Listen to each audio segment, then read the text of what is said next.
Alhamdulillah, Rabbil Alameen, wa salatu wa salam ala Rasulih Kareem wa ala alihi wa sahbihi ajma'in. نويت تعلم وتعلم تذاكر وتذكر ونفع والانتفاع والرفادة والاستفادة وحث على التمسك بكتاب الله وسنة رسوله صلى الله عليه وسلم ودعاء إلى الهدى والدلالة على الخير ابتغاء وجه الله مرضات القلب وثوابه سبحانه وتعالى. الحمد لله. السلام عليكم ورحمة الله تعالى وبركاته. الحمد لله. Okay, better late than never. That's what they always say. Inshallah. Today is the 29th day. Today is Monday. And inshallah ta'ala, you will be able to see the Hilal this evening. Possibly in my area, it will be maybe in another 45 minutes, thereabout, inshallah.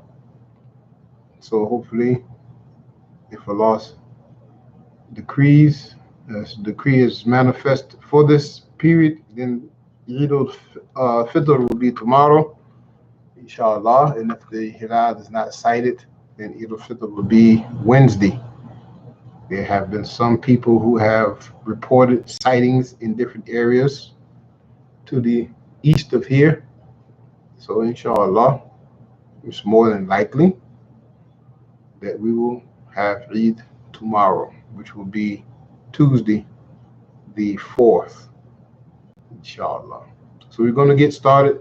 We're going to read through chapter 14, 15, and quite possibly 16 for this segment. So Imam Al-Haddad starts off this chapter 14 on being patient when harmed by others and being wary of being tempted by them. Imam Al-Haddad starts off by saying, people sometimes show hostility to a disciple.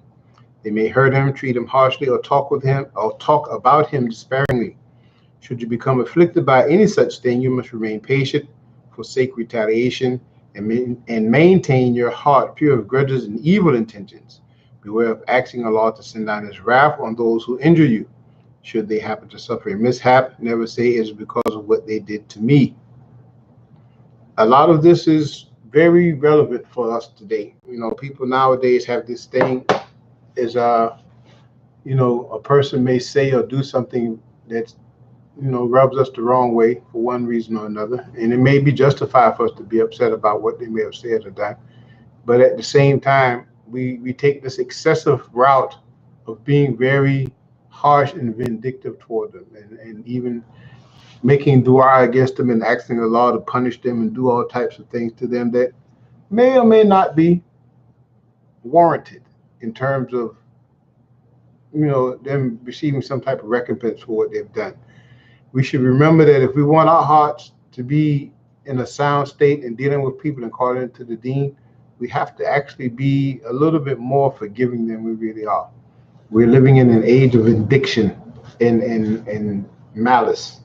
It's not enough that I don't agree with you. And therefore, because you don't agree with me, I have to destroy you. This is how a lot of people think nowadays, and this is not healthy. This is not the way of the Rasul and the way of the Muslims. So he continues, even better than to endure injury with equanimity is to forgive and ask Allah to increase them, for such is the behavior of the Siddiqun. Okay. When creation shuns you, consider this to be a blessing from your Lord, for if people come to you, they may distract you from His obedience. Should you become afflicted by their coming to you, respecting and praising you, beware of the effect this may have on you, and thank Allah for hiding your faults from them. So, a lot of times people think that we, whatever, and we're not. We should be very honest with ourselves. All of us have a lot of problems that we need to work on. I know I do.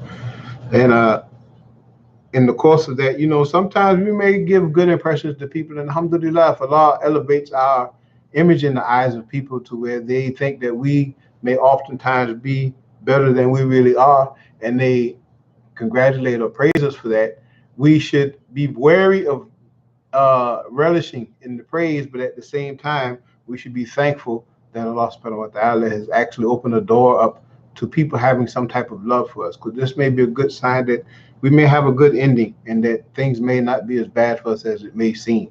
but at the same time, it's not something that we should long for or relish over, because it can be poisonous. It can turn your heart into something other than what you want it to be. Seek refuge in Allah from misguidance and kibr. So he continues, if you feel that they are distracting you from Allah, or if you fear the imprint of affectation upon yourself and strive to appear fairer in their eyes, then shut your door and isolate yourself, or else leave the place where you're known for a place where you are unknown.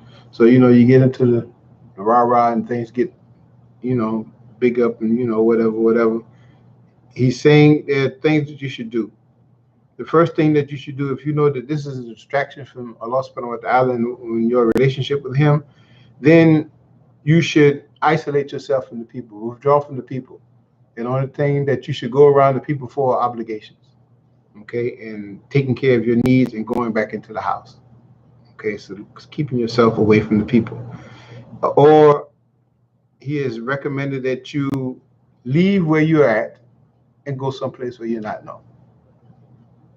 And this will help lessen the effects of how these types of things affect you in relationship to other people, and particularly in relationship to your Lord. So he continues, always opt for anonymity.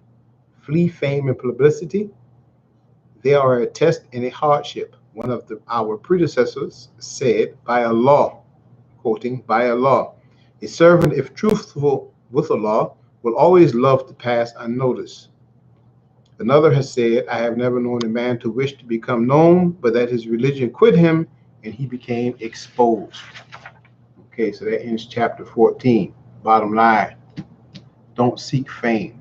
If Allah gives you notoriety, alhamdulillah, use it wisely, use it properly. Don't be the hound that always has to be in front of the camera, always has to say something. Sometimes certain things that we do in life, work that we do, activities that we're trying to accomplish, they require us to have a public face. But at the same time, we should not be the one that's always out there trying to put their face in the public's face to have the public face, if that makes sense. Bottom line, the less people know of you, the more people can benefit by you, if that makes sense. So chapter 15, getting rid of the need to obtain people's approval. O disciple, strive to purify your heart both from the fear of people and from putting your hopes in them. For this will make you remain silent when faced with falsehood, compromise your religion, and neglect enjoining good and forbidding evil. Why? If you have fear of people, you're going to always be worried about doing the right thing. And if you put your trust in them, your hopes in them, then you're always going to fear upsetting them. Can't win.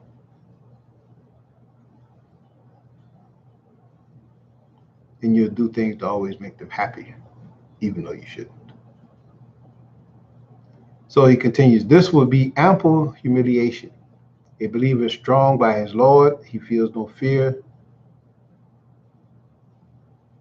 He feels no fear, no hope, except with regard to him.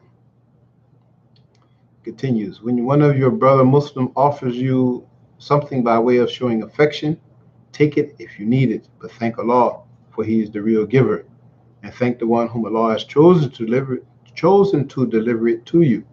If you do not need it, see whether it would be better for your heart to take it or refuse it. If you refuse, do it tactfully so as not to hurt the heart of the giver, for the feelings of the Muslim are of consequence to Allah. So sometimes people want to offer us things that we don't have need for or we want. It's not, hey, I don't want that. Don't have to be bothering me. Just leave me alone and keep your stuff. That's not how you do that. A person may really have sincere desire to see you with this thing and want to be, it would make them happy for you to have it. One of the beauties about sadaqah is, okay, I get something that I do not want or need, but I don't want to hurt the feelings of the person who's giving it to me. how do I benefit and how does this person benefit from that exchange, that interaction that we had? I take the property that the person gives me, food, whatever it is. I thank them for it. I make dua for them, ask Allah to bless them and increase them. And then after I've separated from them, I take what they've given me and I give it to somebody else. The reward for them increases because you've taken a sadaqah that they've done and you passed it on to somebody else. So it's continuous charity from that point because you took it from one place, he did it, gave it to you, and you took it and gave it to somebody else. And then you get a benefit and reward as well because you safeguarded that Muslim's feelings and you provided something to somebody else who probably needed it or definitely may have needed it more than you did or wanted it, appreciated it more than you did, no matter what it was. Okay, never look at people's sadaqah as being insignificant or nothing, because anything that a person gives to you out of love and concern, no matter how insignificant it may seem to you, is a very important thing with Allah subhanahu wa ta'ala in terms of that person and their relationship with him. That may be the object that got that person into Jannah because of that act that they carried out with you. So be wary of that. So he continues, beware of refusing for the sake of acquiring a reputation or of accepting for your appetite However, to accept for your appetites is better than turning something down to acquire a reputation of asceticism and of turning away from the world. The truthful will not be confused, for his Lord gives him light in his heart by which he knows what is required of him. Okay, so you don't turn things down so they can say, boy, that brother, he's always self-sufficient, he doesn't ask for anything, he doesn't take nothing. People do that. Don't be that person. Not for that sake. If you don't need it, it's an honest, you just don't need it. Alhamdulillah, be nice, tactful, find a way to, whatever, or like we shared, take it and pass it on. You don't have to do it overtly, take it and then just give it to somebody. You don't have to do that. Just take it and say, Jazakallah khair, I really appreciate this. Thank you. They, give it, they move on. You take it and you find somebody that say, here, would you like this? Here you go. That's all you got to do. You don't have to do it where people see it, make big noise and all kind of stuff. That's unnecessary. Okay, continuing.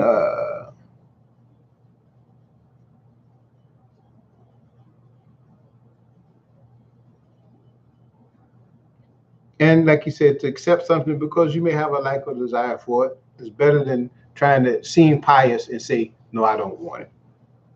Okay, that's the basis of what he was saying in the other part. Okay, chapter 16, rebuking the seekers of unveilings and supernatural events.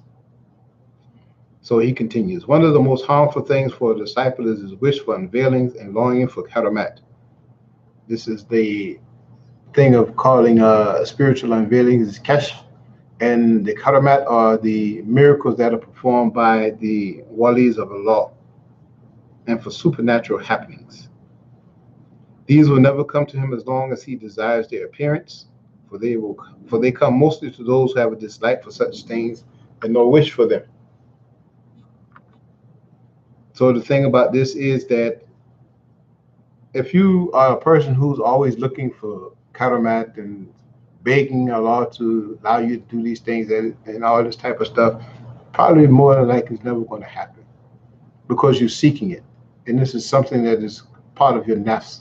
It's not something that comes from really a sincere desire to draw closer to Allah. More likely than not, you want people to look at you and come to you. And that's dangerous. So he continues, things can happen to certain conceited people to lure them even more and test those among them who are weak believers. In this context, these things are to debase rather than to honor. They will be considered karamat only if they appear in people of rectitude. So the only time a karamat will actually come about is when you know that this is a righteous and sincere person. It's well known amongst the community of the people. And these things happen without them wanting it to happen. More often than not, there's a thing called istidraj, when miracles happen at the hand of people and Allah uses these miracles to misguide these people. So don't be the people who want miracles to happen and then have them happen and then be put into the path of being led astray to istidraj because you didn't learn how to temper yourself. May Allah protect us. So he continues, O disciples, should Allah honor you with such things, then thank him for them. Subhanahu wa ta'ala. Do not dwell on them and become overconfident. Keep them hidden and do not mention them to other people. If none appears to you, do not wish for them nor grieve for their absence. Very, very important thing. When you do have karamat, or if you do have karamat that happen, you should not go around telling people about it. It's not good. That's the basics.